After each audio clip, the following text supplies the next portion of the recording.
Nah, ini di chapter 18 mengenai pengakuan pendapatan ya, revenue recognition. Untuk fokusnya nanti ada di bagian appendix justru ya. Untuk konsepnya di awal-awal, nanti untuk yang fokusnya di bagian appendix mengenai pengakuan pendapatan untuk kontrak konstruksi jangka panjang ya. Jadi kontrak konstruksi itu biasanya kan lebih dari 1 tahun. Nah, pengakuan pendapatannya seperti apa kalau lebih dari 1 tahun gitu ya, misalkan untuk proyek 2 tahun, 3 tahun itu seperti apa. Nah, karena kenapa fokus kita di situ, itu berkaitan nanti yang akan kalian pelajari di akuntansi perpajakan di semester 5 ya. Jadi nanti akan diungkit lagi gitu ya, akan diingatkan lagi nih mengenai konsep pengakuan pendapatan untuk kontrak konstruksi jangka panjang ya. Di akuntansinya kita pelajari sekarang, untuk akuntansi perpajakannya nanti kalian temui di semester 5 ya. Jadi untuk materi ini jangan sampai dilupakan ya. Nanti akan ditanya lagi nih di semester 5 tuh konsepnya seperti apa gitu ya. Nah, di chapter 18 mengenai pengakuan pendapatan ya. Dan nanti akan belajar nih mengapa sih perlu gitu ya, perlu ada standar khusus mengenai pengakuan pendapatan gitu ya.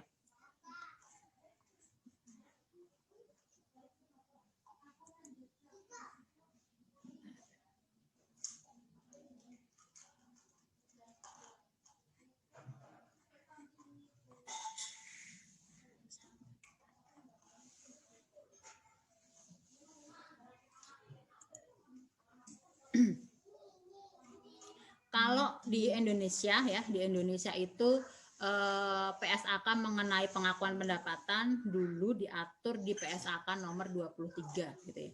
Sekarang sudah berubah tuh dari menjadi PSAK 72, yaitu menghapuskan PSAK 23 dan beberapa PSAK yang lain.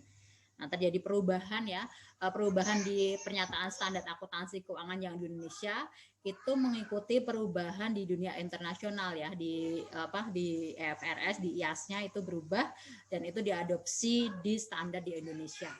Nah, mengapa kok perlu gitu ya, perlu standar khusus dan terjadi perubahan. Nah, nanti akan kita pelajari latar belakangnya seperti apa. Kemudian terkait dengan standar yang baru ya di PSAK juga berlaku ya. Sekarang itu untuk pengakuan pendapatan ada 5 ya, ada 5 tahapan ya, 5 tahapan dalam proses pengakuan pendapatan ya, dari sejak identifikasi kontrak sampai dengan kewajiban yang dalam kontrak itu selesai dan akhirnya pendapatan bisa diakui. Nah, ini kemudian untuk isu-isu terkait pengakuan pendapatan, ini mungkin beberapa sudah pernah kalian dengar ya, ada konsinyasi, ada waranti gitu ya. Tapi ada beberapa juga yang belum pernah kalian dengar.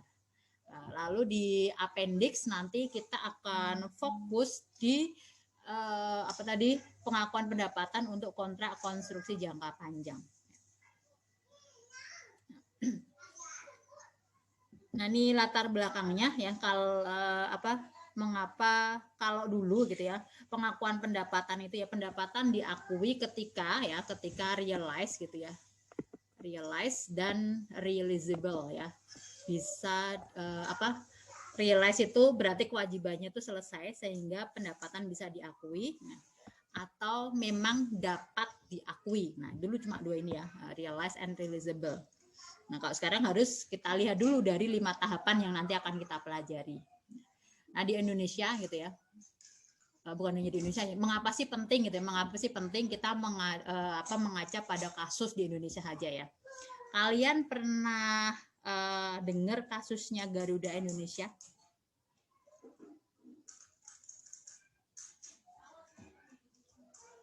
Kasus Garuda Indonesia tahun 2018.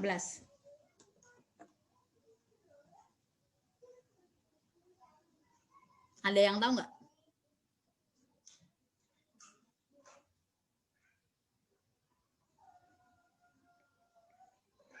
Nggak ada yang tahu. Laporan keuangan itu bukan, Bu? Ya, laporan keuangan yang bagian mana?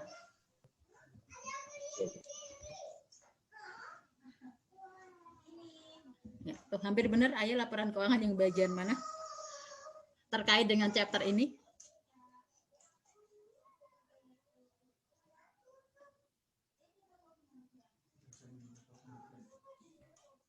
Pengakuan pendapatan. Ya, pengakuan pendapatan. Mengapa? Ada kasusnya apa? Pengakuan pendapatannya seperti apa?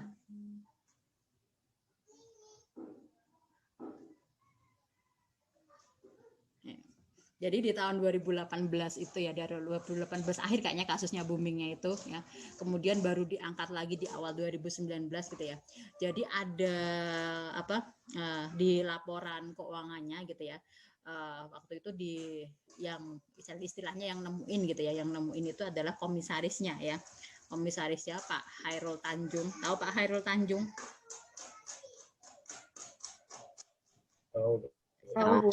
Siapa itu? Yang punya Trans TV. Yang punya Trans TV ya. Oke, betul ya, yang Hairul apa Hairal? Siapa itu?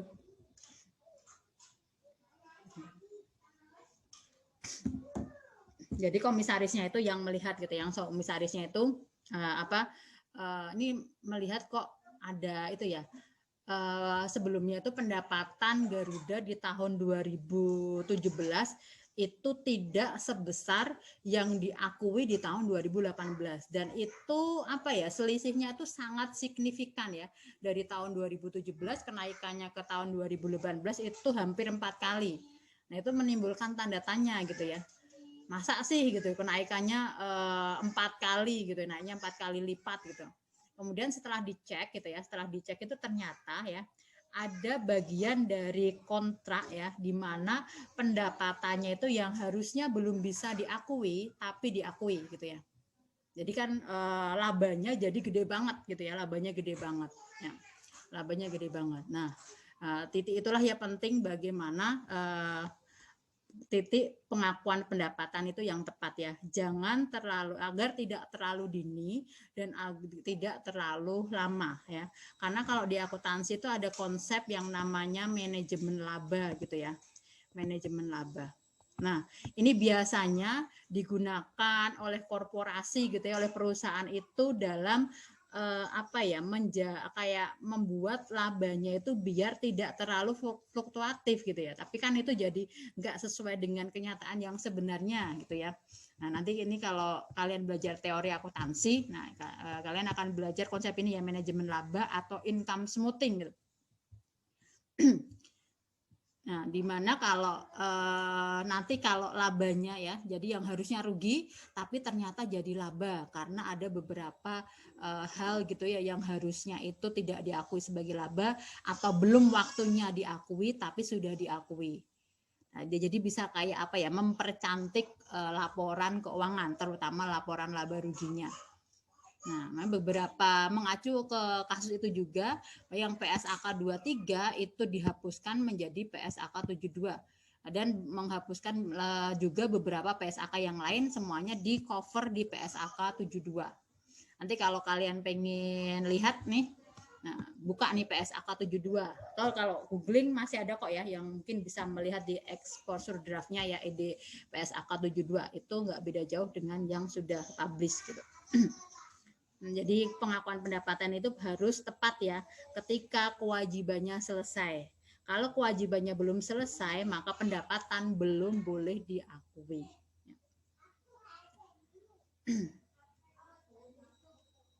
Nah, konsepnya yang sekarang ya, kita akan mengacu kayak kontrak kepada customer. Kontrak ini tidak hanya dalam bentuk tulisan ya, tapi juga kontrak lisan.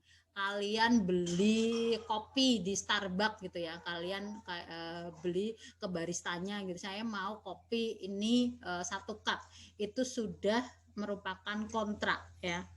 Nah, sudah merupakan kontrak. Jadi kontraknya bisa tulisan, bisa juga dalam bentuk lisan. Kemudian pendekatannya adalah pendekatan aset dan liabilitas gitu ya. Jadi asetnya yang terpengaruh apa, liabilitasnya yang terpengaruh apa, gitu, terkait pengakuan pendapatan.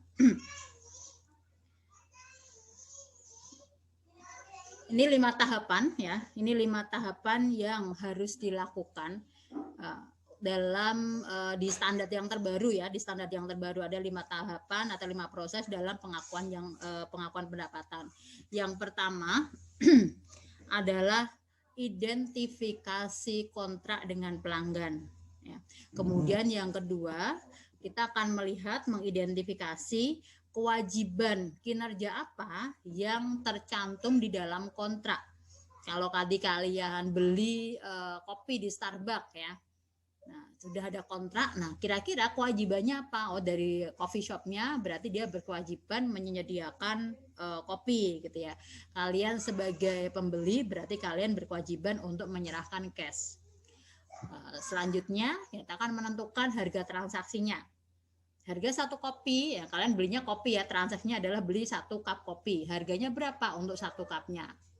Nah, kemudian yang keempat, nah ini alokasi harga transaksi, terutama untuk yang transaksinya itu yang kalau diidentifikasi lebih dari 1. Misalkan kalian beli kopi sekaligus beli donat. Nah, berarti kalau harganya bisa dipisahkan ya, harga kopi 1 cup berapa, harga donatnya 1 berapa, itu berarti ada 2 transaksi. Kita nanti akan mengalokasikan ya transaction price-nya untuk kopi berapa, untuk donatnya berapa. Selanjutnya di langkah kelima ya, untuk pengakuan pendapatan itu bisa diakui ya, pendapatan bisa diakui ketika ya performance obligation-nya itu satisfied ya. Jadi kewajibannya itu sudah selesai. Si coffee shop-nya itu begitu menyerahkan kopi kepada pelanggan, maka coffee shop-nya otomatis sudah bisa mengakui pendapatan. Seperti itu. Jadi intinya prinsipnya itu ada di langkah yang kelima ya. Nah, pendapatan diakui ya pada periode gitu ketika kewajiban kinerjanya selesai. Kita akan mengoverview ya 5 tahapan tersebut. Nah, yang pertama nih di contoh yang sederhana ya. Misalkan di sini ya Airbus ya, perusahaan di Prancis ya, ini menandatangani kontrak untuk menjual pesawat dengan Cathay Pacific senilai 100 juta euro. Ya, 100 juta euro. Yang pertama ya, tahap pertama kita akan mengidentifikasi kontrak dengan pelanggan. Kontraknya apa di sini? Kontraknya adalah persetujuan antara dua pihak, dalam hal ini Airbus dan Cathay Pacific ya. Yang nanti dalam kontrak ini si Airbus ini setuju gitu ya untuk mendeliver, untuk menjual pesawat kepada Cathay Pacific. Selanjutnya di tahap yang kedua kita akan mengidentifikasi kewajiban kinerjanya ya atas kontrak tersebut. Si Airbus ya berdasarkan kontrak ini kewajibannya hanya 1 ya, yaitu mendeliver pesawat. Nanti kalau di kontrak ini kewajibannya hanya 1. Kemudian nanti misalkan nih si Airbus ini juga setuju untuk melakukan perawatan terhadap pesawat, berarti itu adalah kewajiban kinerja yang lain. Ya, jadi kalau ini setuju untuk memaintain pesawat, nanti kewajibannya ada 2 ya. Selain mendeliver pesawat, juga melakukan maintain atau perawatan atas pesawat yang dia jual. Ya. Karena di kontrak ini kita asumsinya ini saja ya, hanya penjualan saja, maka performance obligation-nya itu hanya 1, yaitu mendeliver pesawat. Selanjutnya di langkah yang ketiga kita akan menentukan harga transaksi. Nah, di ilustrasi awal tadi harga transaksinya adalah 100 juta euro ya. Dan tidak ada transaksi yang lain ya. Karena transaksinya hanya 1, maka langkah keempat ini sebenarnya nggak perlu ya. Tidak perlu alokasi transaction price. Nah, kalau transaksinya lebih dari 1, maka kita akan alokasikan ya ke masing-masing transaksinya itu alokasi harganya itu berapa. Kalau ini hanya 1, maka tidak perlu adanya alokasi transaction price. Karena transaction price-nya memang 100 euro itu hanya untuk deliver pesawat. Selanjutnya di tahapan yang kelima ya, pendapatan diakui ketika kewajibannya selesai.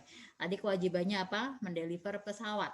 Nah, ini kan tadi Airbus-nya di Prancis. Cathay Pacific-nya itu di di Hong Kong ya. Hong Kong itu sekarang masih ada nggak sih? Cina Hong Kong ya.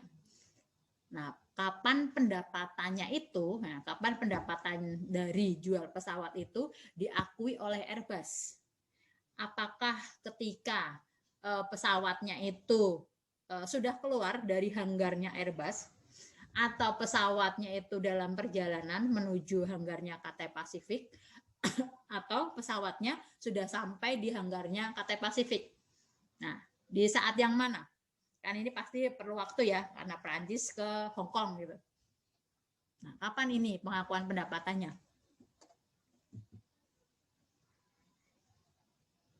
Misalkan keluar hanggarnya tanggal 30 Desember, 31 Desember tuh. 31 Desember keluar hanggar.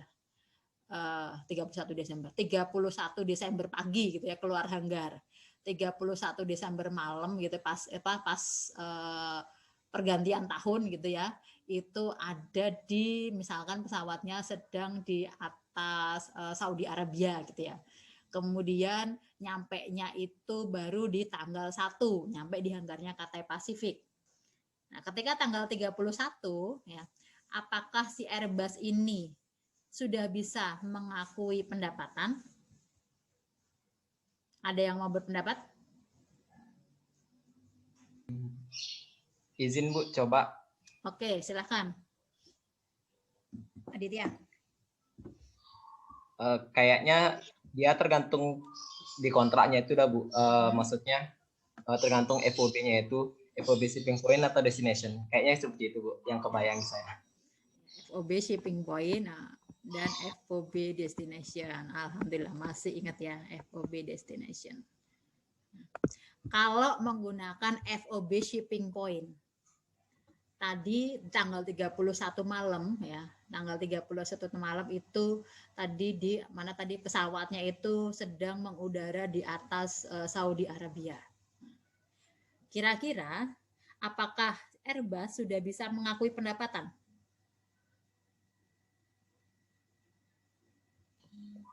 Sudah Bu. Sudah. Oke, sudah. Mengapa sudah?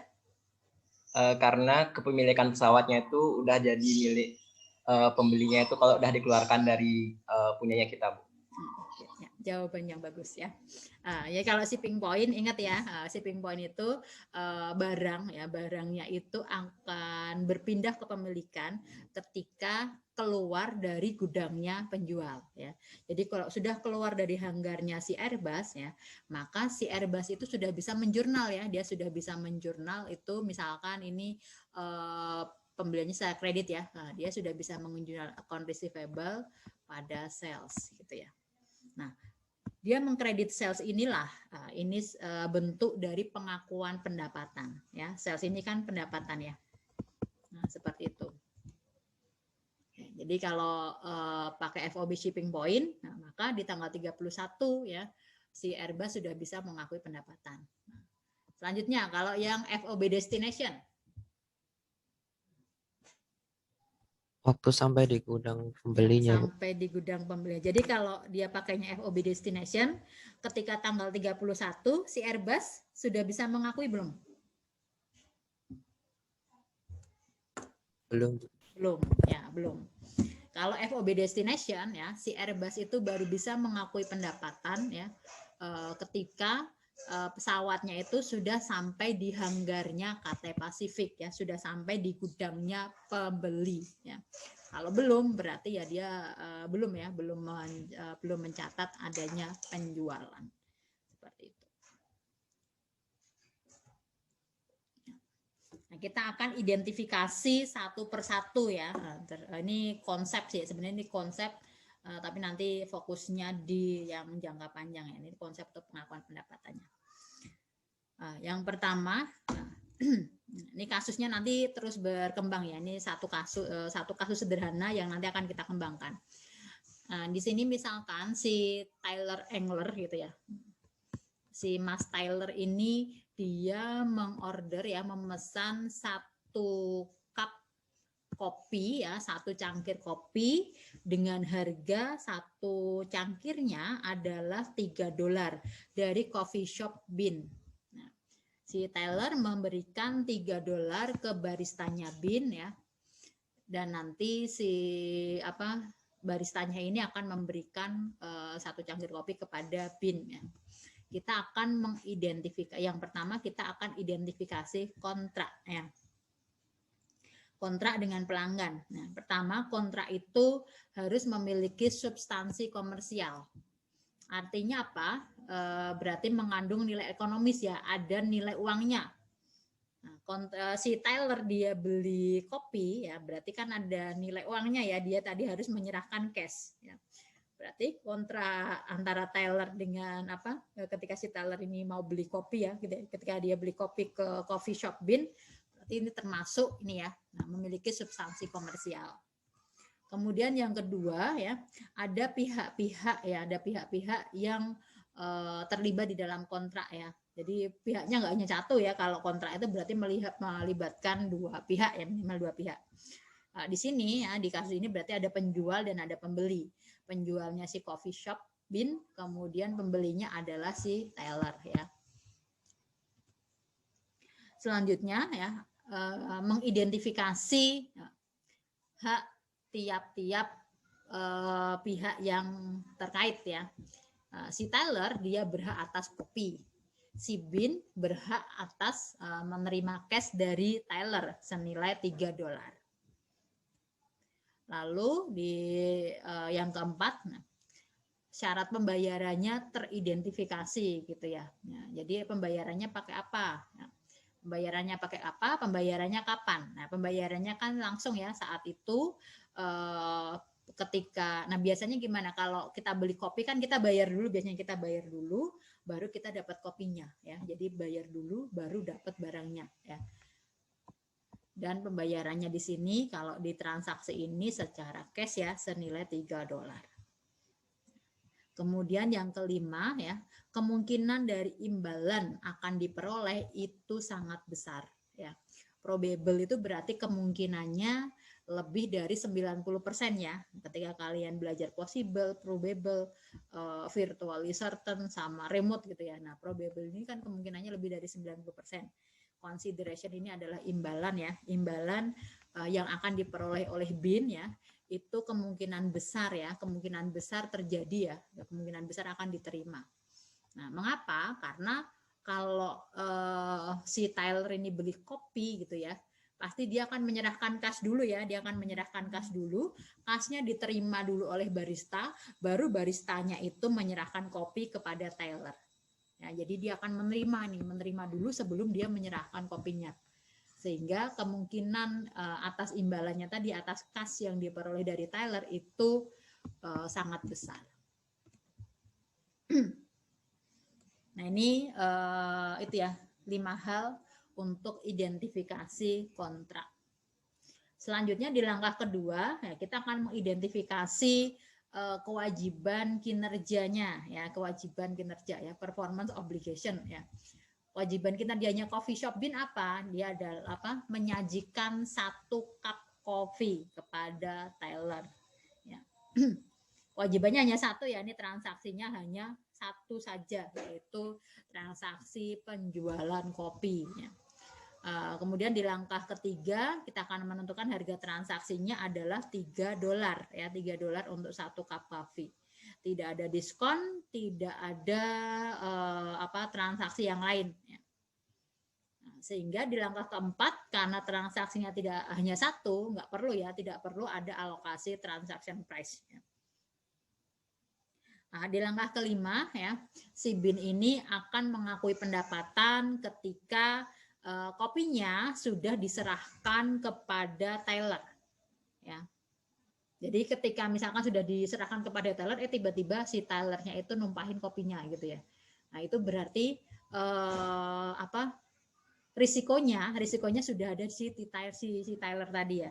Jadi kalau kopinya sudah berpindah kepada Tyler ya, secara fisik ya dari barista kepada Tyler, secara kepemilikan juga sudah berpindah, secara risiko juga sudah berpindah dari barista kepada Tyler. Jadi ketika misalkan ada kopinya tadi tumpah, resikonya si Tyler ya, bukan resikonya barista lagi gitu. Nah, di saat itulah ya si Bin ini mengakui pendapatan.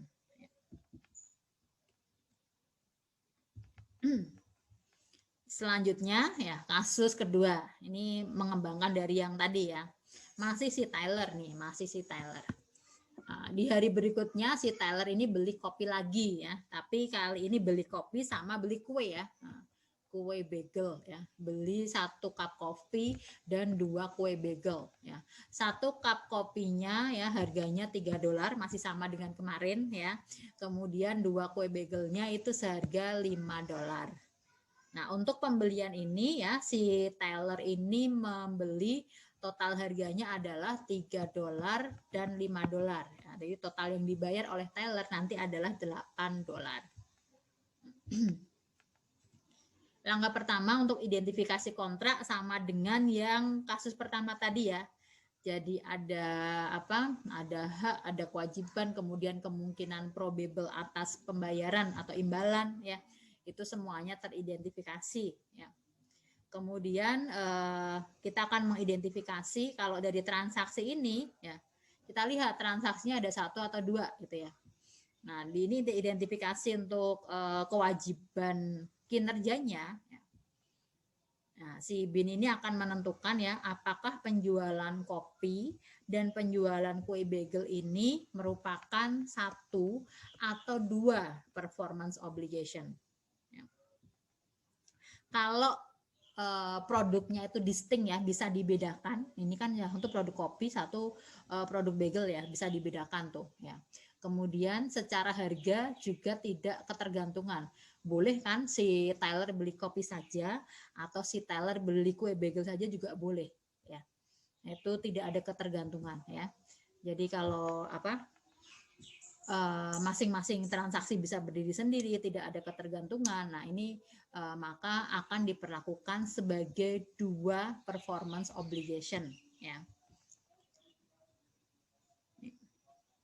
Nah, ini kondisinya ya. Nah, kondisi bagaimana kita memisahkan ya untuk menentukan performance obligation-nya itu ada berapa ya. Nah, untuk multiple performance obligation. Nah, di kasus ini si bin, jadi coffee shop-nya ini harus bisa nggak menunjukkan bahwa produk atau jasanya itu merupakan produk yang bisa dibedakan.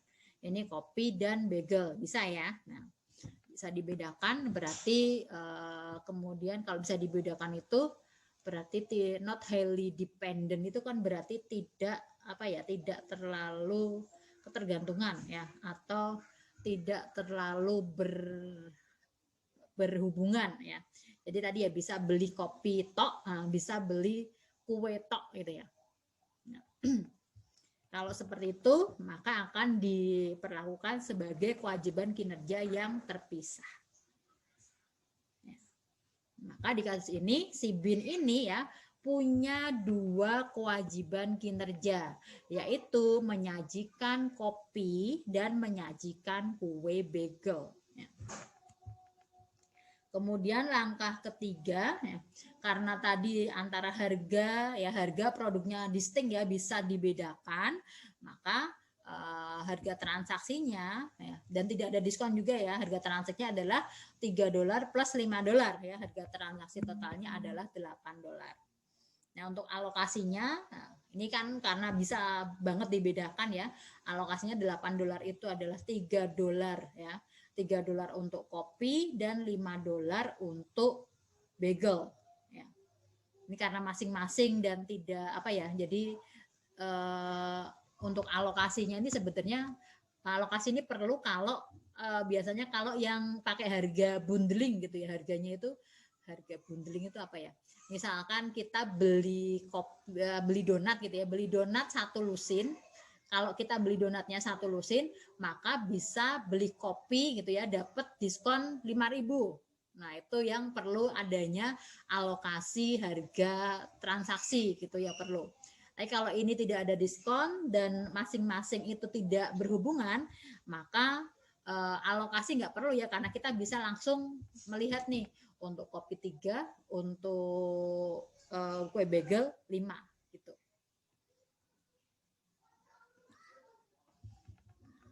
Kemudian di langkah kelima ya, pengakuan pendapatan dilakukan ya oleh coffee shop bin ketika setiap kewajiban kinerjanya itu sudah terlaksana ya, sudah selesai.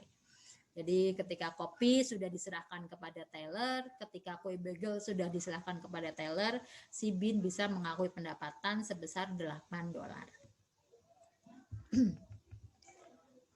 Nah, lanjut ke kasus berikutnya. Ini masih kasusnya si coffee shop Bin ya.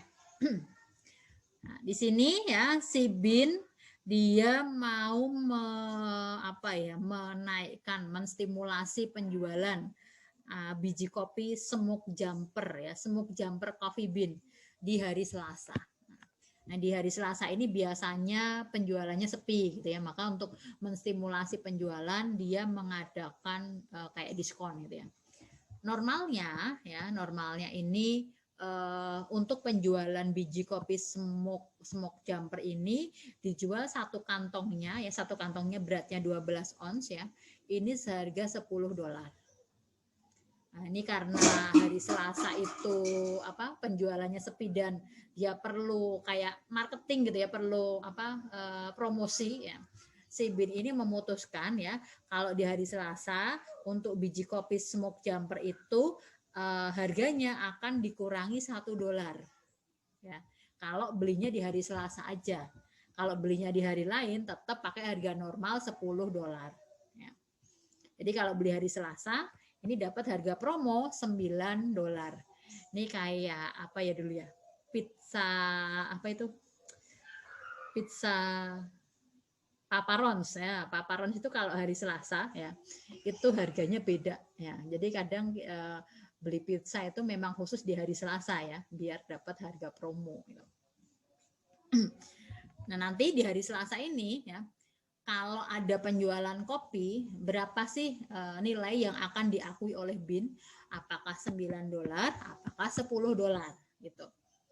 Nah, si Tyler beli biji kopi itu di hari Selasa. Karena belinya hari Selasa, maka si Tyler cukup bayar $9 kepada coffee shop. Nah, untuk identifikasi kontrak sama di langkah yang pertama tadi ya, kasus pertama tadi ada 5 langkah untuk mengidentifikasi kontrak ya. Kemudian yang kedua identifikasi kewajiban kinerja yang terpisah. Ini kewajiban kinerjanya hanya satu ya, menjual biji kopi ya. Si Bin menjual biji kopi ya. Kewajibannya menyajikan biji kopi kepada teller. Ya, tidak ada kewajiban kinerja lainnya. Lalu di langkah ketiga ya, menentukan harga transaksinya. Harga transaksi yang mana? Apakah yang 10 atau yang 9? Ya, kita lihat mengacunya di waktu penjualannya ya. Nah, di waktu penjualannya itu di hari Selasa. Karena di Selasa itu harga jualnya $9, berarti harga transaksinya adalah $9 ya. Bukan yang 10 ya, bukan yang kondisi normal, tapi pada saat kejadian itu di hari Selasa. Kemudian di langkah keempat ya, karena kewajiban kinerjanya harga transaksinya juga satu, tidak perlu adanya alokasi transaction price. Selanjutnya di langkah kelima pengakuan pendapatan ya, ketika biji kopinya sudah berpindah dari barista kepada si Tyler ya. Si Coffee Bean-nya akan mengakui pendapatan senilai $9. Selanjutnya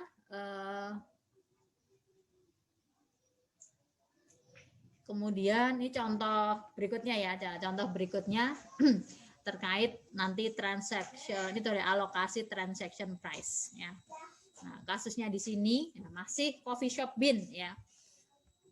Nah, di coffee shop Bin ini dia menawarkan kepada customer ya diskon senilai $2 kalau membeli 1 cup kopi tapi sekaligus membeli biji kopi motor mocha ya, motor mocha beans ya.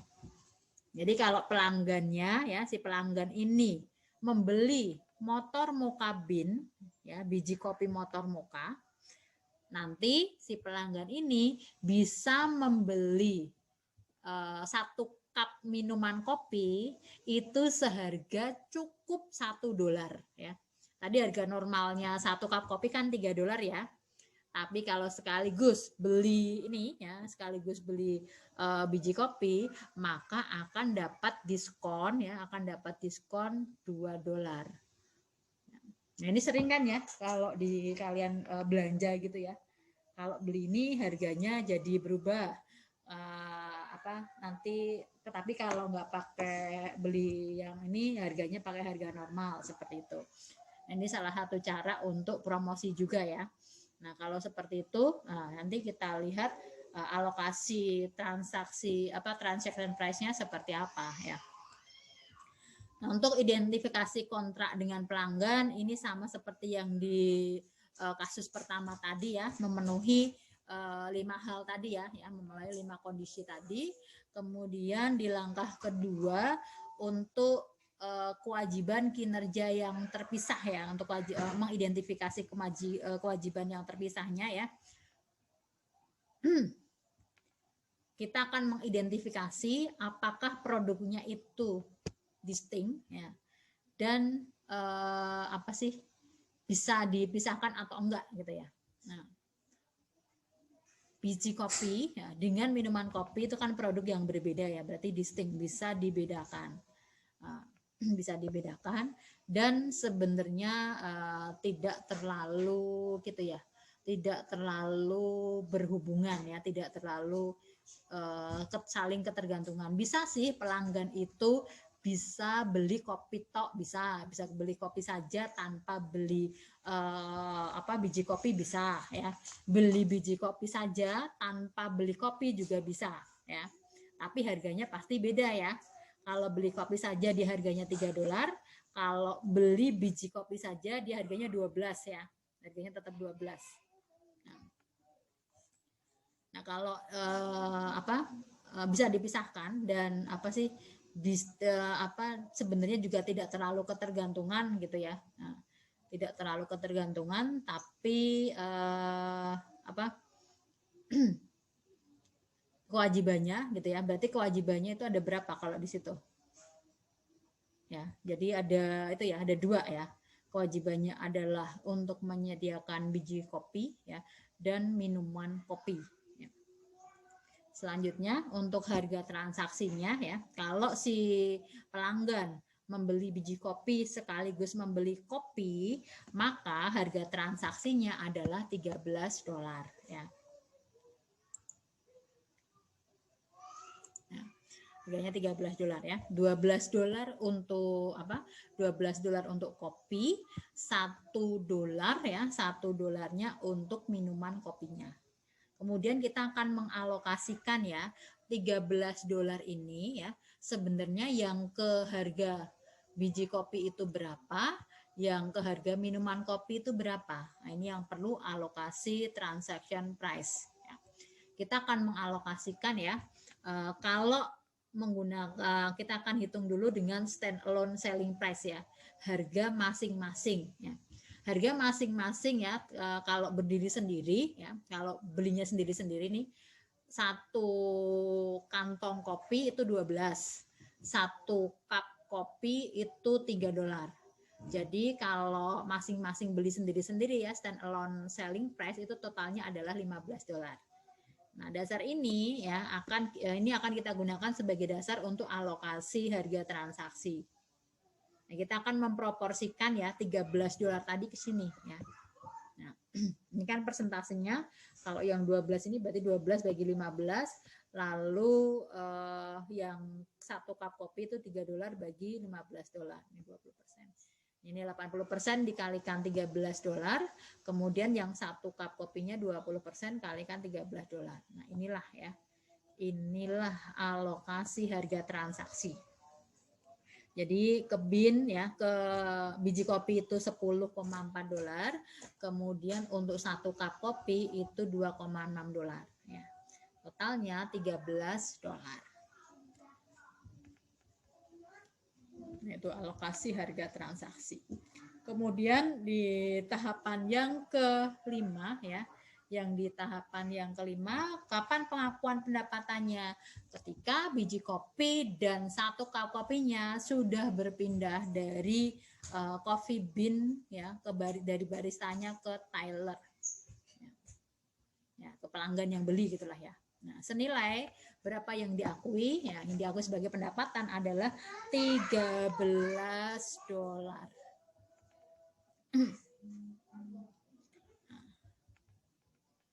Kemudian next yang kelima ya terkait pengakuan pendapatan ya, di langkah yang kelima terkait pengakuan pendapatan. Pengakuan pendapatan tadi kan ketika kontrol atau kendali dari produknya itu berpindah dari penjual kepada pembeli. Nah, indikator kendalinya itu berpindah ya, kontrolnya itu berpindah itu apa saja ya? Yang pertama, si coffee bean-nya ya, si coffee shop-nya itu punya hak untuk menerima pembayaran ya, untuk menerima pembayaran dari pelanggan. Kemudian yang kedua ya, si penjualnya, si coffee bean-nya ini ya, si coffee shop bean ini dia kepemilikannya ya, kepemilikan atas produknya itu sudah berpindah ya, legal title ya, jadi secara hukum gitu kepemilikannya sudah berpindah dari penjual ke pembeli. Selanjutnya yang ketiga ya, kalau yang B ini terkait kepemilikan secara hukum ya, secara sahnya. Kalau yang C ini secara fisik ya, benar-benar tuh tadi biji kopinya sudah pindah dari penjual kepada pembeli, atau satu cup kopinya ya sudah berpindah dari penjual kepada pembeli ya. Jadi secara fisiknya itu sudah pindah. Kemudian yang keempat, si penjualnya ya, dalam hal ini tadi kasusnya adalah si Taylor ya, dia sudah memiliki risiko gitu ya. Jadi sudah harus menanggung risiko atas kepemilikan ya. Jadi kalau tadi kopinya sudah diterima oleh Taylor, kemudian kopinya tumpah gitu ya. Jadi risikonya adalah risiko si Taylor. Si coffee bean-nya tadi, si coffee shop-nya tadi nggak perlu ganti, kan sudah jadi milikmu gitu ya. Nah, sudah tak serahin, sudah jadi milikmu ya. Kalau tumpah ya coffee shop-nya nggak perlu ganti lagi gitu. Kemudian yang kelima ya, si tellernya, si pelanggannya sudah menerima aset atau barangnya ya. Barang atau jasa ya dalam hal ini ya. Nah, terkait kontrak ya, kontrak itu tadi bisa tertulis, bisa lisan, atau merupakan implikasi ya dari praktek bisnis ya.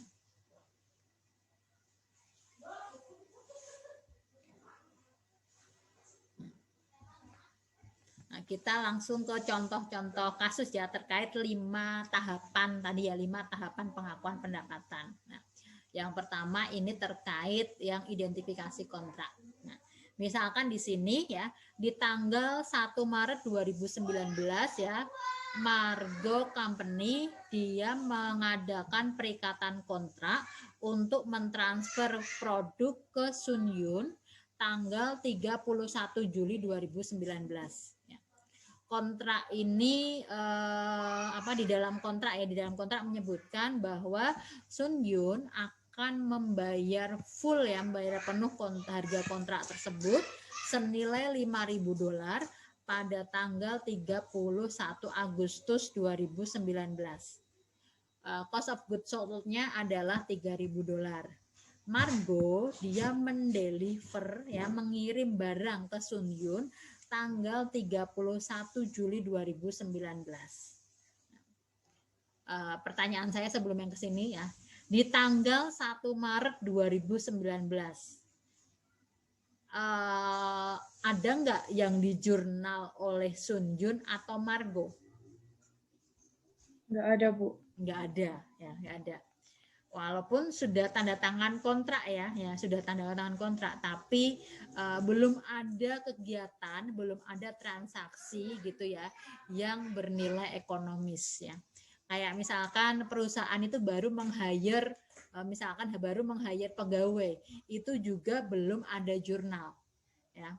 Begitu ada jurnal itu kalau si pegawainya itu ya, si pegawainya itu sudah melakukan kerja. Nah, berarti sudah ada kewajiban ya, sudah ada kewajiban pembayaran seperti itu.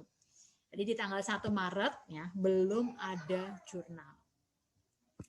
Kemudian di tanggal 31 Juli ya, apa yang dijurnal oleh Margo?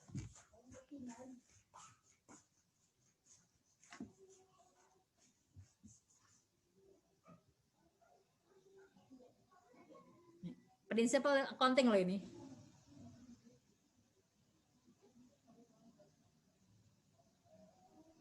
Pada sales, Bu. Debitnya apa? Ya, AR. Account receivable ya, account receivable ya. Kalau ngomong nggak usah disingkat ya. Kalau Oh, ya, nulis Bu. nggak apa-apa AR gitu ya. Nah, account receivable, kreditnya apa? Sales revenue. Ya, sales revenue. Nah, senilai di sini harga kontraknya adalah 5.000 ya. Dan juga karena di sini diketahui COGS-nya ya, jadi kita sekaligus menjurnal untuk COGS-nya ya, secara perpetual nih, COGS pada inventory senilai 3.000. Lalu di tanggal 1 Agustus ya, tanggal 1 Agustus ketika si Sun Yun dia melakukan pembayaran kepada Margo. Apa yang dicatat oleh Margo? Cash pada akun receivable, Bu. Cash pada account receivable. Pengakuan pendapatannya ini kapan sih? Di tanggal 1 Maret, 31 Juli, atau 31 Agustus?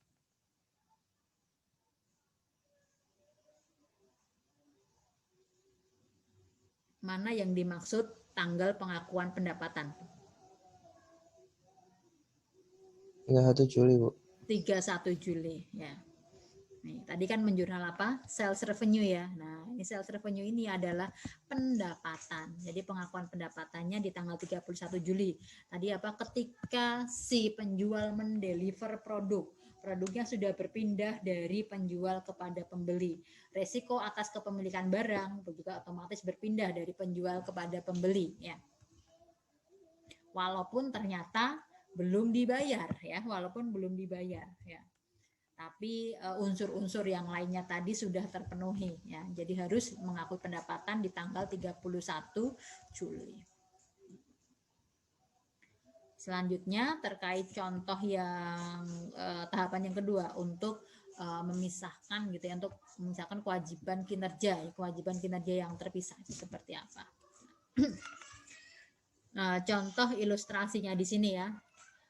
Misalkan Tata Motor ya, perusahaan di India ya, kalau IND itu India ya, kalau Indonesia itu INA ya, menjual mobil ya, menjual otomobil ke market auto dealers pada harga di mana dalam harga tersebut termasuk servis ya, telematik selama 6 bulan. Telematik ini mungkin unsur di dalam automobilnya ya, nah, seperti navigasi dan remote diagnostik. Telematik service ini ya secara reguler itu dijual terpisah juga ya, dia dijual terpisah juga oleh Tata Motor dengan pembayaran secara bulanan ya, monthly fee.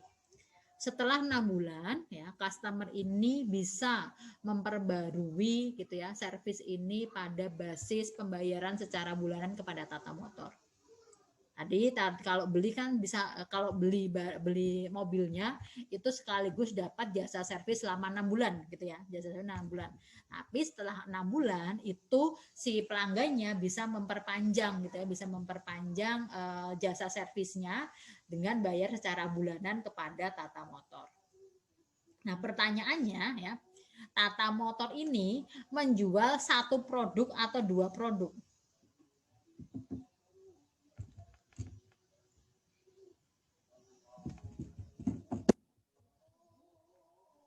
Menjual satu produk atau dua produk?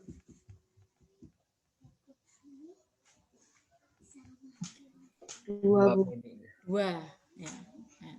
Oh, di sini sudah langsung ya dua ya, langsung ya klik dua nih ya. Di sini untuk kasusnya kita karena ini ya nih, customer itu ya, jadi ini ya ada dia si customer itu bisa mau beli itu doang, mau beli jasa servisnya doang aja bisa gitu ya nih. dia menjual secara stand alone basis ya. Jadi bisa nih kita mau beli jasa servisnya saja bisa gitu ya. Tapi kalau beli mobilnya memang sudah termasuk yang jasa servisnya itu sudah include di situ. Nah, berdasarkan kasus yang tujuan dari Tata Motor ini ya, maka si Tata Motor ini sebenarnya menjual 2 produk ya, yaitu mobil ya dan juga telematik service. Ya, karena selain menjual mobil, dia juga nih ya menjual jasa ya, menjual jasa telematik service secara stand alone basis. Ya. Produknya bisa dibedakan ya, produk mobil dan juga jasa. Dan tidak saling ketergantungan gitu. Kita bisa beli kita bisa beli jasanya doang gitu ya, tanpa beli mobil juga bisa. Tapi harus punya mobil dulu ya. Itu contoh yang pertama. Ya, jadi ada dua kewajiban kinerja. Kalau yang contoh berikutnya, nah di sini ya Softtech Incorporation ya, dia membuat dia jasa pembuatan software ya secara customize gitu ya, kepada Lopez Company ya. Jadi kemudian selain ini ya, selain dia membuatkan software, si penjualnya ini, si Softtech-nya ini juga berjanji akan menyediakan jasa konsultasi dan juga itu ya, jasa konsultasi terkait software yang dia bangun gitu ya. Jadi si Lopez ini dia mesen kepada Softtech untuk dibuatkan software, sekaligus nanti si Softtech-nya ini akan memberikan ya jasa konsultasi atas software yang dibangun oleh Softtech ini ya. Nah, kalau ini kan kalau dilihat dari kasus yang ini agak berbeda dengan yang Tata Motor tadi ya. Bisa beli mobil saja, bisa beli jasanya tok. Nah, kalau ini kalau kita cuma beli jasa consulting service-nya, kan kita harus punya software-nya ya. Software-nya karena customize kan harus pesan juga ke Softtech. Dan kalau kita beli jasa, kalau kita beli atau kita memesan software-nya saja tanpa ada jasa konsultasi, apakah ya si Lopez ini bisa menggunakan software-nya? Tidak bisa ya. Jadi kalau yang di sini kasus yang ilustrasi ini berbeda dengan yang Tata tadi ya. Kalau ini performance obligation-nya hanya satu, yaitu menyediakan software ya, menyediakan software. Karena untuk yang jasa konsultasinya ini otomatis melekat di penyediaan software ya. Nggak mungkin dia hanya ngasih software tanpa adanya misalkan bantuan untuk penjelasan manual gitu ya. Nah, jadi ini satu paket yang tidak bisa dipisahkan. Produknya sih bisa dibedakan ya, produk software dan juga jasa konsultasinya. Tapi saling berkaitan ya, nggak mungkin nih software tanpa konsultasi tanpa software.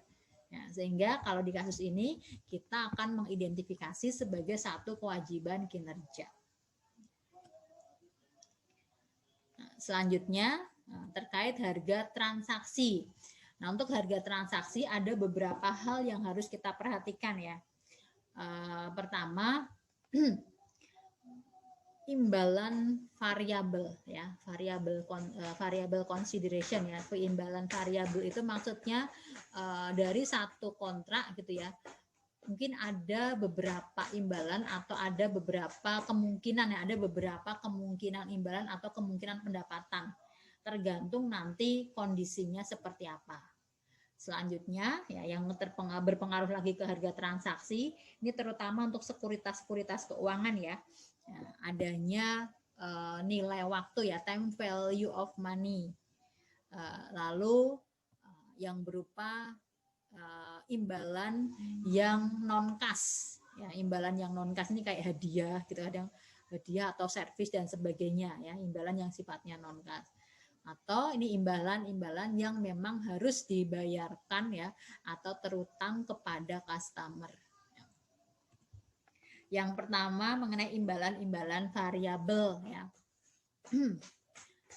Untuk yang imbalan-imbalan variabel tadi adalah misalkan pendapatan itu bisa pengakuannya itu bisa bervariasi tergantung nih kejadian-kejadian di masa yang akan datang. Nah, bisa harganya, jadi pendapatannya bisa naik, bisa turun gitu ya. Kemudian tergantung event, kemudian kalau ada volume diskon, ada rabat, ada kredit, ada bonus performance gitu ya, dan sebagainya. Nah, di sini nanti perusahaan akan mengestimasi ya, mengestimasi untuk pengakuan pendapatannya ya, menggunakan pendekatan expected value atau most likely amount. Most likely amount itu nilai yang paling mungkin terjadi gitu ya. Nah, untuk yang expected value nanti kita akan memperhitungkan yang namanya probabilitas ya. Kalau yang most likely amount kita tinggal lihat ya, probabilitasnya yang paling gede apa? Oh, itu nilai kemungkinan dari pendapatannya seperti itu. Nah, kita lihat perbedaannya ya. Untuk yang expected value ya kita akan memperhitungkan ya imbalan ya, jumlah imbalan itu dengan menimbang probabilitas gitu ya. Misalkan kemungkinan besar terjadinya tepat waktu gitu ya. Misalkan kontraknya selesai tepat waktu berapa persen? Kemungkinan kontraknya mundur 1 minggu berapa persen? Dan seterusnya. Dan nanti akan kita hitung ya secara tertimbang untuk probabilitasnya. Nah, kalau yang most likely amount kita tinggal lihat kemungkinan yang probabilitasnya paling besar apa nih? Misalkan probabilitas paling besarnya adalah tepat waktu. Oh, kalau tepat waktu nilai kontraknya sekian. Nah, itu yang nanti akan kita jadikan dasar sebagai pengakuan pendapatan. Nah, contoh kasusnya ya untuk yang variable consideration. Misalkan Peabody Construction Company ya, di sini mengadakan kontrak dengan customer untuk membangun gudang ya, untuk bangun gudang senilai $100.000 dengan bonus kinerja sebesar $50 kalau selesai tepat waktu ya. Jadi kalau selesai tepat waktu si Peabody ini dia akan dapat 100.000 ditambah 50.000 ya, akan dapat 150.000 kalau selesai tepat waktu. Selanjutnya bonus performance ini akan berkurang sebesar 10% tiap 1 minggu keterlambatan. Ya. Jadi kalau 1 minggu terlambat ya bonusnya akan berkurang 5.000 ya, 10% dari 50.000. Kalau terlambatnya 2 minggu berarti bonusnya akan berkurang 10.000 dan seterusnya. Nah, berdasarkan pengalaman sebelumnya manajemennya Peabody ini mengestimasi bahwa kemungkinan selesai tepat waktu itu 60%. Kemungkinan terlambat 1 minggu itu 30%. Dan kemungkinan terlambat 2 minggu itu 10%. Nah, kita akan menimbang ya berdasarkan ini probabilitas ini ya. Nah, berapa yang akan dicatat oleh Peabody ya terkait nih ya pengaturan revenue-nya ini ya, revenue arrangement-nya ini.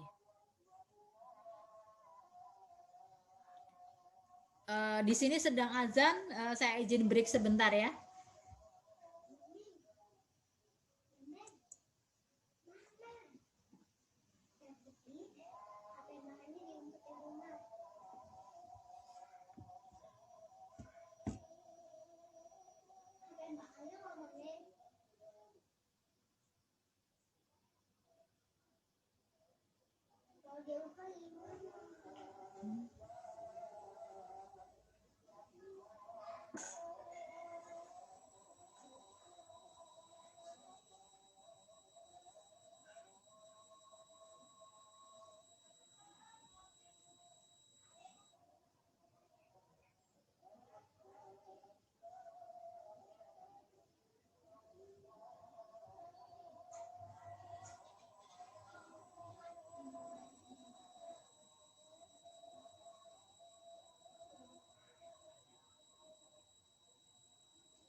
Kita lanjutkan. Tadi kasusnya apa nih? Kasusnya adalah Peabody tadi ya. Nah, Peabody tadi dalam apa untuk revenue arrangement-nya seperti apa kalau probabilitasnya seperti ini ya.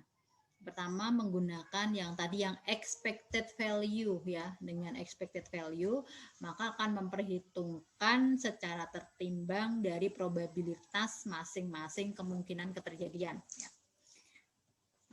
Tadi kemungkinan terjadinya ya, kemungkinan selesai kontraknya tepat waktu itu adalah 60% ya. Kalau tepat waktu maka yang akan diperoleh adalah 100.000 nilai kontrak ditambah bonus performance 50.000 ya. Jadi 60% kalikan dengan 150.000 ya, dapat 90.000. Selanjutnya kemungkinan terlambat 1 minggu, kemungkinannya tadi adalah 30%. Kalau terlambat 1 minggu, maka yang akan diperoleh oleh Peabody adalah 100.000 ditambah bonus performance yang dikurangi 10% ya. Jadi bonus performance-nya tadi adalah 50.000 dikalikan berarti berapa? Dikalikan 90% ya. Ini totalnya 145.000. Dapat 43.500. Dan kalau kemungkinan terlambatnya 2 minggu ya. Tadi kemungkinannya adalah 10% ya. Kalau terlambat 2 minggu, maka yang akan diperoleh oleh Peabody adalah 100.000 nilai kontraknya ditambah 50% dikalikan kalau berkurang 2 minggu ya, Bapak terlambat 2 minggu berarti bonusnya akan berkurang 20% ya, berarti hanya 80% saja. Sehingga kita peroleh ini 10% kalikan 140.000 yaitu 14.000. Maka ya total apa untuk revenue arrangement-nya kalau menggunakan yang expected value nilai yang akan diakui adalah 147.500 dolar. Kalau menggunakan yang most likely amount, ya, kalau yang probability weight ini yang expected value. Nah, kalau yang most likely kita tinggal lihat ya, dari kemungkinan tepat waktu, terlambat 1 minggu dan terlambat 2 minggu, ini yang persentasenya paling besar yang mana? Ya, yang persentasenya paling besar adalah yang on time, ya, yang on time nih 60%. Nah, kita akan gunakan ini ya, yang kemungkinan terjadi, yang paling mungkin terjadi. Nah, yang paling mungkin terjadi berarti on time ya. Nah, kalau on time, dia akan menerima pendapatan senilai 150.000 ya. Nih, gitu. Kalau dengan pendekatan yang most likely amount ya, harga transaksinya adalah 150.000. Kalau dengan expected value, maka harga transaksinya adalah 147.500.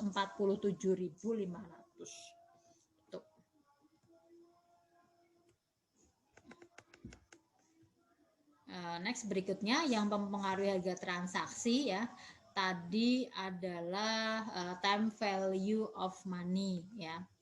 Ini terutama terkait kalau misalkan ada sekuritas keuangan ya yang terlibat di dalam transaksi. Nih, jadi melibatkan nih komponen keuangan ya, yang melibatkan adanya bunga ya, melibatkan adanya bunga di situ.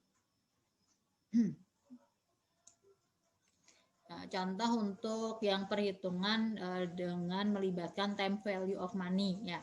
Misalkan di 1 Juli 2019 ya, SEK Company dia menjual barang ke Grand Company senilai 900 dolar untuk ditukar dengan notes ya, ditukar dengan notes.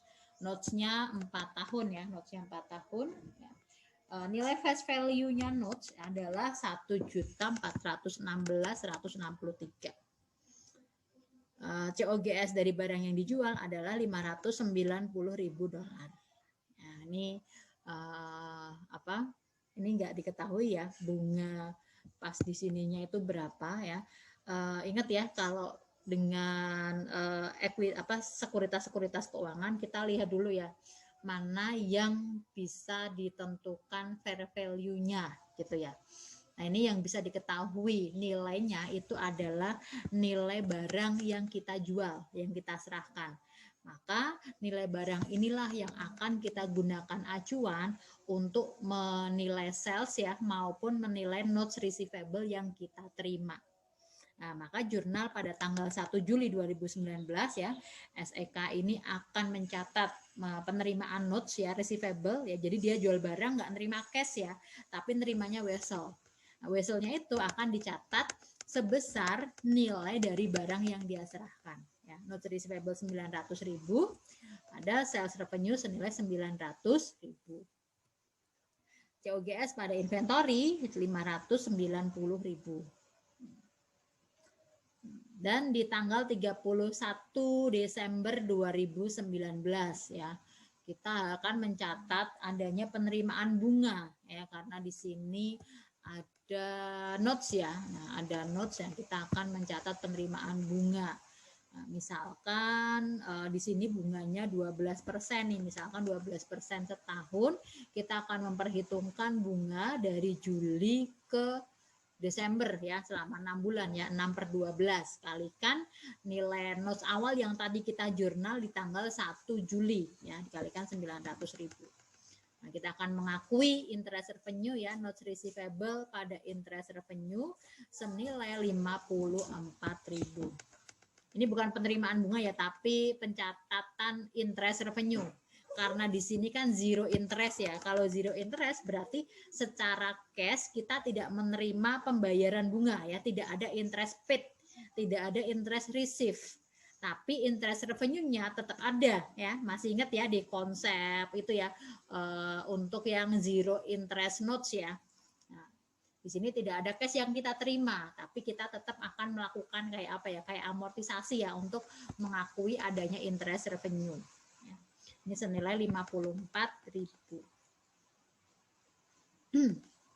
imbalan berikutnya yang mempengaruhi harga transaksi ya adalah imbalan yang sifatnya non kas. Ya. Non kas itu berarti bukan uang ya, tapi bisa barang, bisa jasa gitu ya. Ini biasanya kadang ngasih kayak hadiah gitu ya, ngasih hadiah atau apa ya cenderamata atau misalkan jasa apa ditambahkan gitu ya. Nah itu kadang kan nggak bisa diperhitungkan ya, kalau misalnya secara cash itu kadang nggak bisa diperhitungkan. Nah, tapi untuk yang imbalan non cashnya ini kadang perlu kita perhatikan ya dalam menentukan harga transaksi. Kadang susah gitu ya, kadang susah ini hadiah, ini nilainya berapa gitu ya, tapi kadang kita bandingkan dengan nilai fair value atau harga wajar saat itu. Ya. Kalau ada imbalan-imbalan atau ada pendapatan yang sifatnya non kas. Selanjutnya ya untuk imbalan yang dibayarkan nih, kita justru kayak ngasih gitu ya, kita kayak ngasih kepada customer ya. Nah, kayak kita ngasih atau biasanya di sini tuh kayak ngasih potongan harga kalau customernya itu beli dalam jumlah besar ya. Jadi ini ya, kalau customer beli dalam jumlah besar itu yang termasuk sebagai rabat ya, volume rabat. Nah, atau kita ngasih kayak sampel produk atau produk tambahan ya. Kalau biasanya kalau kita beli satu lusin, kadang dikasih tambahan satu lagi. Nah itu ya, itu termasuk harga yang harus kita perhitungkan juga ya. Jadi kalau kita sebagai penjual gitu ya, walaupun kita kadang ngasih bonus gitu, yang kita ngasih bonus yang kalau beli selusin kita beli tambahan satu, nah itu harus kita sebenarnya kita tetap perhitungkan ya di dalam harga transaksi.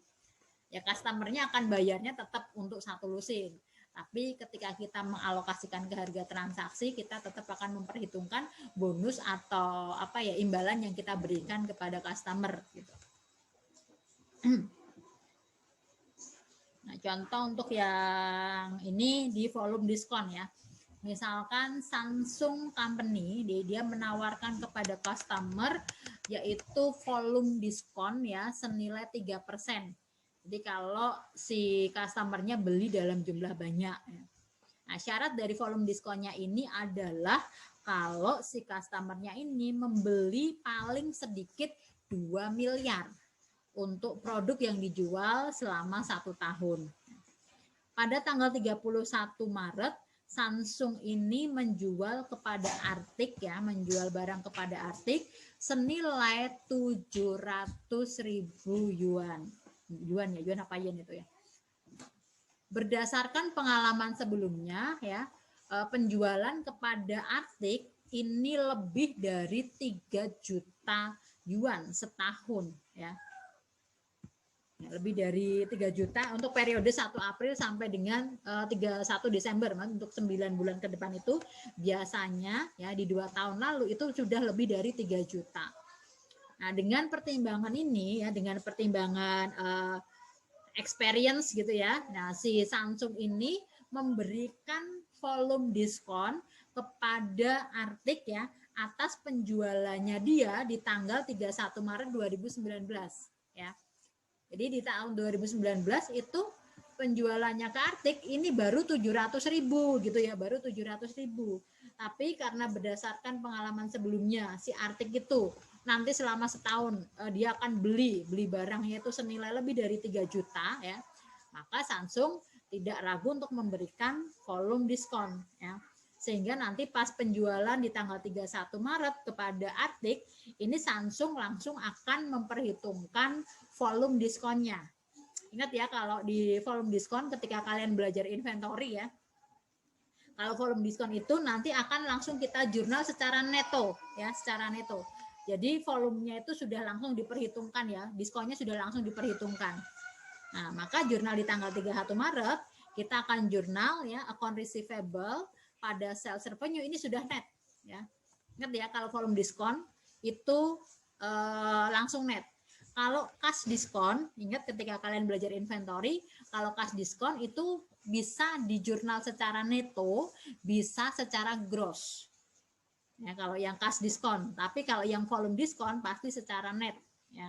Di sini langsung kita jurnal ya, account receivable pada sales revenue ya senilai 700.000 dikurangi volume diskonnya 3%. Ya. Jadi kita akan jurnal 679.000.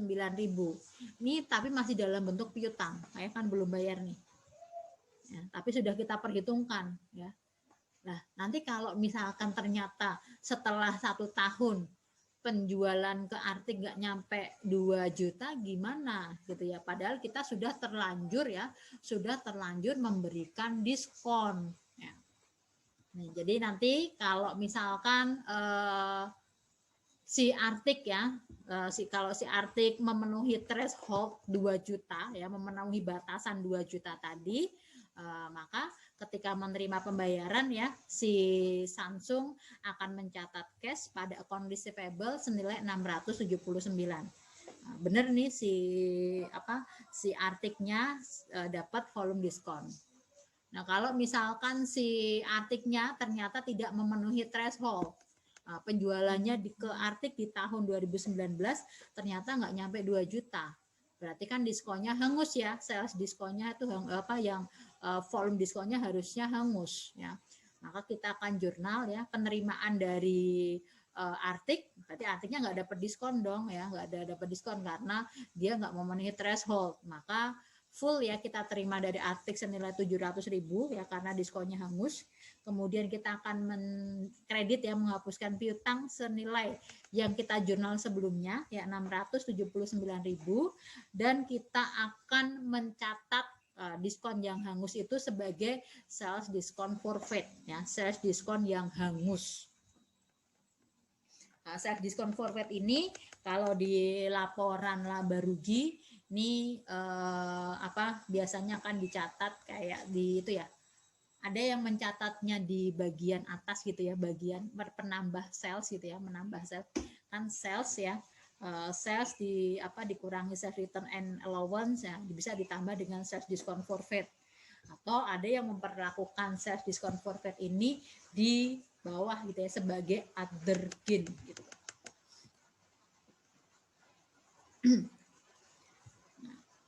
Next, untuk penjabaran kasus lagi terkait alokasi harga transaksi. Ini biasanya kalau performance obligation-nya itu lebih dari 1 ya, atau multiple performance obligation, maka kita akan mengalokasikan ya harga transaksinya ke masing-masing transaksi tadi. Nah, contoh kasus untuk multiple performance obligation ya, handler company ini misalkan dia produsen ya, manufakturer dari peralatan konstruksi. Jadi kalau peralatan konstruksi itu kan yang gede-gede gitu ya, barang yang gede-gede ya, peralatan yang gede-gede gitu ya. Nah, produknya ya ini skalanya dari yang yang kecil sampai yang gede gitu ya, mungkin yang barang-barang yang relatif ukurannya kecil sampai yang ukurannya gede gitu ya, dari untuk peralatan konstruksi gitu loh ya. Harganya itu bervariasi dari $600.000 sampai $4 juta. Di sini harganya ini termasuk instalasi dan jasa training ya, termasuk instalasi peralatannya tadi dan jasa training. Untuk instalasinya ya, proses instalasinya itu tidak ada proses untuk perubahan fitur dari peralatan, dan juga tidak perlu kayak buku manual ya, perlu manual khusus itu nggak ada. Jadi sebenarnya proses instalasinya ini pun ya bisa dilakukan oleh pihak lain ya, bukan oleh handler sendiri juga bisa ya. Demikian juga untuk trainingnya. Tapi ini di slide berikutnya si pelanggan namanya C ya, dia membeli peralatan dari handler ya seharga $2 juta dan memilih handler untuk melakukan instalasi. Si handler dia mencas ya harga yang sama untuk semua peralatannya, baik dengan instalasi atau tidak ya. Jadi dirakit ataupun enggak harganya sama ya, harganya sama 2 juta. Nah, kalau seperti itu pasti pelanggan biasanya milih ya udah diinstalin sekalian gitu ya. Nah, beberapa perusahaan ini memilih itu ya, memilih menginstal sendiri ya, memasang atau melakukan instalasi sendiri karena lebih mungkin nyaman dengan pekerjanya gitu ya, daripada menunggu si handler ini untuk masangin gitu. Tapi si C ini ya, si Cai dia memilih si handler untuk sekaligus memasangkan ya. Kalau si handler ini dia juga itu ya menawarkan jasa instalasi ya, dia juga menawarkan jasa instalasi itu dengan harga stand alone selling price-nya adalah 20.000. Jadi dia juga menawarkan jasa instalasi ini ya, peralatan konstruksi ini seharga $20.000. Tapi kalau pelanggannya beli produk ya, itu sudah termasuk ya, sudah bisa ditambah dengan jasa instalasi gratis gitu istilahnya ya, sudah nggak perlu bayar lagi. Selanjutnya ya, selain tadi instalasi ya, si handler ini ya juga memberikan training session kepada Cai Company. Nah, training sessionnya ini juga sebenarnya ada harga stand alone-nya ya, dia juga bisa menjual terpisah ya. Untuk stand alone selling price atas sesi training ini seharga $50.000. Ya, perusahaan lain juga bisa melakukan ini sebenarnya ya, juga bisa memberikan sesi training gitu ya.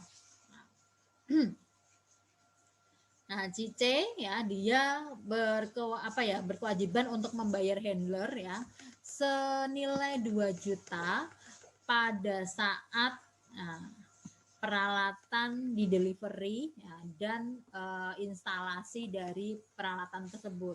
Nah, handler dia mendeliver peralatan pada tanggal 1 September 2019 ya. Peralatannya ini selesai diinstal pada tanggal 1 November 2019. Lama banget ya, 2 bulan gitu ya untuk proses instalasi. Ketika instalasi selesai, maka kendali atas peralatannya itu berpindah dari handler kepada C ya. Kendali kemudian penguasaannya ya sudah berpindah daripada penjual kepada pembeli. Nah, ini kata kuncinya ya. Nah, transfer of control ini terjadi ya, pada saat instalasi selesai di tanggal 1 November. Trainingnya ya, proses training ini dimulai ya saat instalasi selesai. Berarti trainingnya dimulai tanggal 1 November sampai 1 tahun ke depan. Peralatannya masa manfaatnya selama 10 tahun. Nah, untuk alokasi harga transaksi, tadi harga transaksi secara bundlingnya ya, itu adalah 2 juta ya. Jadi 2 juta, si C itu sudah dapat peralatan, sudah dapat jasa instalasi, dan juga jasa training. Nah, si handler ini akan mengalokasikan ya. Jadi 2 juta itu ke peralatannya ke peralatan yang dijual berapa ya, harga transaksinya, kemudian untuk jasa instalasinya berapa dan jasa trainingnya berapa ya. Nah, kita akan mengalokasikan ya yang ke peralatan ya. Ini kita bagi secara proporsional dengan 2.070.000 ya. 2 juta ini stand alone price untuk peralatan, 20.000 ini stand alone price untuk instalasi, dan 50.000 ini stand alone price untuk jasa training. Nah, ini totalnya. Nah, Nanti harga masing-masing stand alone kita bagi dengan harga total, kita kalikan dengan total harga transaksinya 2 juta ya. Sehingga alokasi harga transaksi untuk equipmentnya adalah 1.932.367, untuk instalasi 19.324, dan untuk training 48.309. Ingat kata kuncinya tadi ya, transfer of control is complete tanggal 1 November 2019 ketika peralatan itu selesai diinstal. Padahal tadi delivery-nya tanggal 1 September ya. Mengapa bukan 1 September Bu pengakuan dari penjualan peralatannya? Mengapa 1 November? Nah, ini judgement dari perusahaan ya, judgement dari perusahaannya. Dia merasa bahwa kalau peralatannya itu belum diinstal ya, si pelangganku ini belum bisa mengendalikan, belum bisa menguasai aset yang tadi dia beli. Nah, kalau seperti itu berarti aku nih si handlernya ini belum bisa mengakui pendapatan. Nanti kalau sudah ku instalin ya, sudah ku pasangkan, baru si pelangganku ini bisa menggunakan sepenuhnya, bisa menguasai sepenuhnya aset yang dia beli. Nah, di saat itulah aku bisa mengakui pendapatan ya, di tanggal 1 November. Kalau misalkan si handlernya ini berpendapat bahwa di tanggal 1 September ya, ketika peralatannya tuh di-deliver, itu si C ya, si Cai tadi sudah bisa mengendalikan peralatannya ya, sudah bisa menguasai peralatannya, maka nanti yang kita jurnal sebagai sales revenue adalah di tanggal 1 September ya. Jadi nanti kalau yang ini titik ini adalah judgement perusahaan seperti apa ya. Nanti tergantung kalau di soal menyebutnya seperti apa ya. Kalau di soal tidak disebutkan lebih lanjut kapan ya transfer of control-nya itu terjadi, kalian gunakan asumsi sendiri ya. Ini di tanggal 1 September si handler 1 November ya, 1 November si handler akan mencatat penerimaan cash sebesar 2 juta, kemudian service revenue sebesar instalasi selesai tanggal 1 November sebesar 19.324, kemudian untuk jasa training karena belum berjalan ya, jasa trainingnya belum berjalan tapi kasnya sudah diterima ya, maka akan dicatat sebagai unearned service revenue ya, pendapatan diterima di muka senilai 48.309, dan sales revenue atas penjualan peralatan senilai 1.932.367.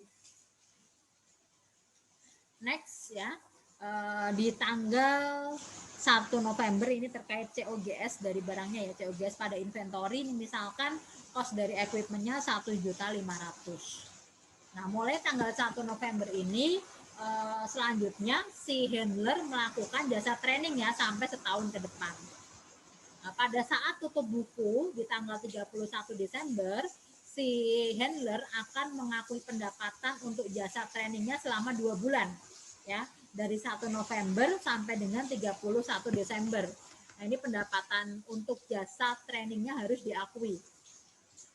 Tadi totalnya ya adalah 48.309 untuk 1 tahun. Maka per bulannya adalah 4.026. Kalau 2 bulan saja, maka yang diakui sebagai pendapatan adalah 8.052 ya. Unearned service revenue pada service revenue sebesar 8.052. Nah, ketika servisnya sudah selesai ya di tahun berikutnya, maka pendapatan dari servis kita akui seluruhnya ya, sisanya seluruhnya kita akui. 40.257.